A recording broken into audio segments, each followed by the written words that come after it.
Hello guys, तो आज के लेक्चर के अंदर हम कवर करेंगे cell cycle and cell division, जिसके अंदर आपको 8 से 12 मार्क्स मिल सकते हैं। और आने वाले लेक्चर्स के अंदर हम पीवाईक्यूज और असर्शन रीजन को भी प्रैक्टिस करेंगे। आपकी बायो बिल्कुल टिप्स पर होगी, ये मेरा वादा है। सो गाइस, स्टार्ट करते हैं अपने चैप्टर को, cell cycle and cell division. तो बेसिकली पहले इसकी डेफिनेशन देख लेते हैं। सेल साइकिल होती क्या है?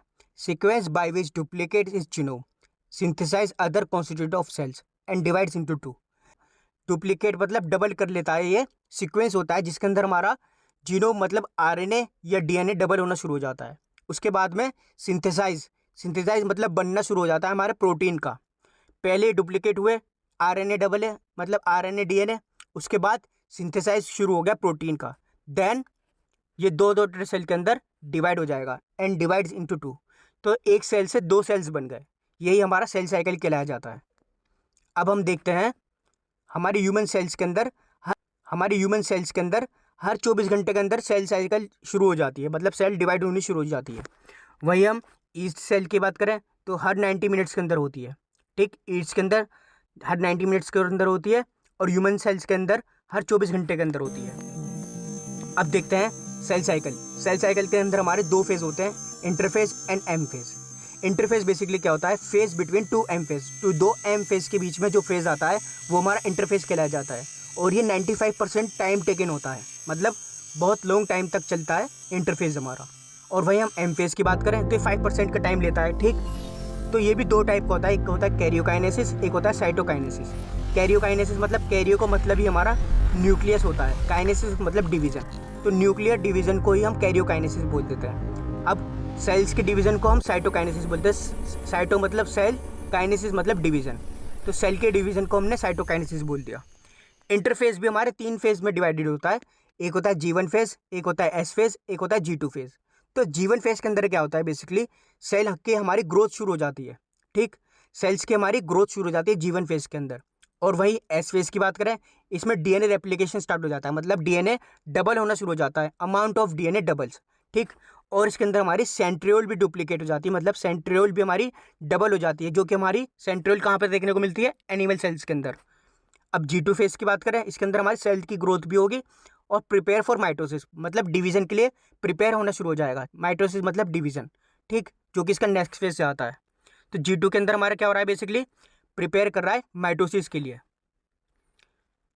अब हम देखते हैं G0 फेज। अब हम बात करें G0 फेज की, तो इसे हम क्वेसेंट स्टेज भी बोलते हैं, जिसके अंदर हमारी सेल्स मेटाबॉलिकली एक्टिव तो होती है बट डिवाइड नहीं करती, जैसे हमारी आरबीसी और हार्ट सेल। मतलब इसके अंदर हमारी सेल्स जीवित तो होंगी मगर डिवीजन शो नहीं करती। अब हम बात करते हैं एम फेज की। एम फेज हमारे कैन बी माइटोसिस और मियोसिस। पहले हम माइटोसिस को देखेंगे, देन मियोसिस को देखेंगे। तो माइटोसिस में हमारा क्या होता है? इक्वेशनल डिवीजन होता है। Number of chromosome remain same, मतलब इक्वेशनल डिवीजन मतलब दो पार्ट्स में इक्वली डिवाइड होंगे और नंबर ऑफ क्रोमोसोम इसमें सेम ही होंगे। जो पहले था वही हमारे क्रोमोसोम बाद में भी रहेंगे। ठीक, सो गाइस देखिए हमारा क्रोमोसोम है इस तरीके का बना हुआ। बीच में जो आपको दिख रहा है, जो क्रोमोसोम को जोड़ के रख रहा है, वही हमारा सेंट्रोमियर कहलाया जाता है। ठीक है, ये क्रोमोसोम को बेसिकली जोड़ के रख रहा है। और इसके साइड में आपको जो प्लेट्स दिख रही है रेड कलर की, ये काइनेटोकोर होती हैं। काइनेटोकोर का फंक्शन क्या होता है? बेसिकली यहाँ से ही हमारी थ्रेड अटैच हो जाती है। ठीक, अब यहाँ पर स्पिंडल फाइबर अटैच हो गई, तो ये दोनों एक दूसरे को इधर की साइड से खींचना शुरू कर देगा और बीच में से हमारा क्रोमोसोम फट जाएगा। ठीक, सो आइए गाइस सबसे पहले बात करते हैं प्रोफेज की। इसके अंदर क्या होता है? Basically chromatin condense to form chromosome. तो इसका मतलब क्या है? क्रोमेटिन हमारा होता है एक तरीके से डीएनए पड़ा होता है लूजली पैक फॉर्म में। ठीक, लूजली पैक डीएनए इस तरीके से पड़ा हुआ होता है, उसे हम क्रोमेटिन बोल देते हैं। तो क्रोमेटिन हमारा कंडेंस शुरू हो जाता है। कंडेंसेशन मतलब एक तरीके से उलझना शुरू हो जाता है और फॉर्मेशन कर लेता है क्रोमोसोम का। ये हमारा कहाँ पर स्टार्ट होता है? प्रोफेज के अंदर। अब हम बात करें सेंट्रोसोम्स की, तो ये हमारे ऑपोजिट पोल्स में जाने स्टार्ट हो जाते हैं। सेंट्रोसोम्स मतलब ऑपोजिट पोल के अंदर जाने स्टार्ट हो जाएंगे। सेंट्रोसोम को भी डायग्राम में आगे आपको दिखा दूंगा, पहले आप याद रखिए बस, सेंट्रोसोम्स हमारे ऑपोजिट पोल के अंदर जाने स्टार्ट हो जाते हैं प्रोफेज में। अब हम देखते हैं माइटोटिक एपरेटस क्या होता है। माइटोटिक एपरेटस हमारे एस्टर प्लस स्पिंडल फाइबर्स होते हैं। तो आइए गाइज हम बात करते हैं मेटाफेज की। तो बेसिकली क्या होता है इसके अंदर? मेटाफेज के अंदर हमारे सेंट्रोसोम ऑपोजिट पोल पर कंप्लीटली आ चुके होते हैं। जो सेंट्रोसोम आपको ब्लैक कलर के दिख रहे हैं, ये हमारे प्रोफेज के अंदर स्टार्ट होते हैं, मतलब ऑपोजिट पोल के अंदर चलने के लिए। यहाँ पर ये कंप्लीटली आ चुके होते हैं और ये क्या करते हैं, स्पिंडल फाइबर्स को छोड़ देते हैं, मतलब एक तरीके से धागे धागे को छोड़ देते हैं, थ्रेड लाइक स्ट्रक्चर को, जो कि हमारे क्रोमोसोम के साथ अटैच होना शुरू हो जाता है। अब क्रोमोसोम हमारे कहाँ पर होते हैं, क्रोमोसोम हमारे बीच में देखने को मिलते हैं एक स्ट्रेट लाइन के अंदर, जिसे हम मेटाफिजिक प्लेट बोल देते हैं। ठीक, इसके साथ हमारे स्पिंडल फाइबर्स अटैच हो जाएंगे। और मेटाफेज हमारी बेस्ट स्टेज होती है, जिसके अंदर हमें मॉर्फोलॉजी ऑफ क्रोमोसोम देखने को मिलता है, मतलब ईजिली हम देख पाएंगे कि क्रोमोसोम किस तरीके से देखने को मिलते हैं और किस तरीके से पड़े हुए होते हैं। अब हम बात करते हैं हमारे थर्ड फेज की, जो कि हमारा एनाफेज। तो एनाफेज के अंदर बेसिकली क्या होता है, एनाफेज में हमारे जो है आपको सेंट्रोसोम्स दिख रहे हैं, सेंट्रोसोम्स इसको खींचना स्टार्ट कर देते हैं, क्रोमोसोम्स को बीच में से फाड़ देते हैं।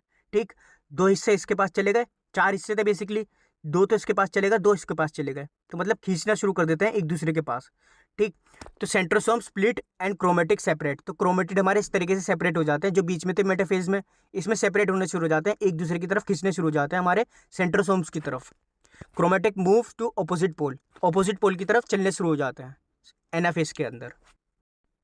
तो गाइस हम लास्ट फेज की बात करें, जो कि हमारा टीलोफेज। इसके अंदर आपको क्रोमोसोम्स का क्लस्टर बना हुआ दिखाई देगा ऑपोजिट पोल्स के अंदर।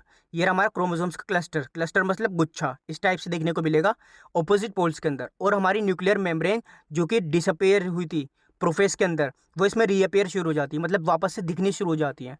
ये बेसिकली उसका ही रिवर्स मेथड है हमारा प्रोफेज का, टीलोफेज जो होता है। सो गाइस हमारा कैरियोकाइनेसिस कंप्लीट हो चुका है। अब हम साइटोकाइनेसिस की बात करते हैं। तो साइटोकाइनेसिस क्या होता है, साइटो मतलब सेल्स, काइनेसिस मतलब डिवीजन, सेल्स का डिवीजन किस तरीके से होता है। पहले हम बात करते हैं फरो फॉर्मेशन की।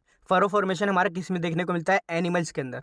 तो बेसिकली इसके अंदर होता क्या है, एनिमल्स में हमारा होता क्या है, एक सेल्स है, ठीक, सेल्स के बीच में आपको डिप्रेशन सा देखने को मिलेगा, कुछ गड्ढा सा टाइप के देखने को मिलेगा, और ये बड़ा होता चला जाएगा अंदर की तरफ, मतलब धंसता चला जाएगा, अंदर की तरफ धंसता चला जाएगा, और 2 सेल्स में डिवीजन स्टार्ट हो जाएगा। एक सेल से हमारी 2 डॉटर सेल्स इस तरीके से बन जाएंगी।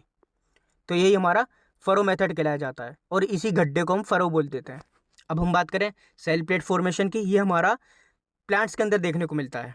ठीक, इसके अंदर बेसिकली होता क्या है, एक वॉल टाइप बननी शुरू हो जाती है बीच से, और ये बीच से होती हुई साइड में चलनी स्टार्ट हो जाती है इस तरीके से। ठीक, ये मतलब कोने की तरफ चलनी स्टार्ट हो जाती है। जब ये पूरी कंप्लीट हो जाती है तो 2 सेल्स में डिवीजन स्टार्ट हो जाता है हमारा इस तरीके से, एक सेल से 2 सेल्स बन जाता है हमारा सेल प्लेट मेथड के अंदर। ठीक है, एक सेकंड में से रब कर देता हूँ। तो इसमें हुआ क्या, बीच से वॉल्स बननी शुरू हुई और वो कोने तक पहुंच गई। अब कोने से क्या हुआ, ये 2 सेल्स के अंदर डिवीजन शुरू हो गया, हमारा 2 डॉटर सेल्स बन गई। तो सेल प्लेट मेथड हमारा मिडिल लेमिला के थ्रू होता है। अब हम बात करते हैं सिग्निफिकेंस ऑफ माइटोसिस। तो इसके फायदे क्या हैं बेसिकली, एक तो डैमेज जो हमारी सेल्स होती हैं, डैमेज हो चुकी होती हैं, उसको रिपेयर करता है, ग्रोथ ऑफ टिश्यू करता है। ठीक, रिस्टोर न्यूक्लियो साइटोप्लाज्मिक रेशियो, तो मेंटेन करना शुरू कर देता है न्यूक्लियस और साइटोप्लाज्म के रेशियो को इक्वल कर देता है बेसिकली। तो गाइस हम बात करते हैं कंडीशन की, जो कि हमारी साइनेशियम। तो इसमें बेसिकली होता क्या है, मल्टी न्यूक्लिएटेड कंडीशन होती है। अब मल्टी न्यूक्लिएटेड किस तरीके से बनी, ये मल्टी न्यूक्लिएटेड इसलिए बनी क्योंकि इसके अंदर हमारा कैरियोकाइनेसिस तो होता है, लेकिन साइटोकाइनेसिस नहीं हो पाता। कैरियोकाइनेसिस मतलब हमारे न्यूक्लियस का डिवीजन तो होता है इसके अंदर, मगर सेल्स का डिवीजन नहीं होता, जिसकी वजह से बहुत सारे न्यूक्लियस देखने को मिलते हैं। और सो गाइस हमारा बचा है म्यूसिस, जिसको हम नेक्स्ट वीडियो के अंदर कवर कर लेंगे, वो भी हमारा 6-7 मिनट के अंदर ही कंप्लीट हो जाएगा। फिर उसके बाद वाले लेक्चर के अंदर हम पीवाईक्यूज और असर्शन रीजन को प्रैक्टिस करेंगे। वो हमारे देखने को मिलता है लिक्विड एंडोस्पर्म ऑफ कोकोनट।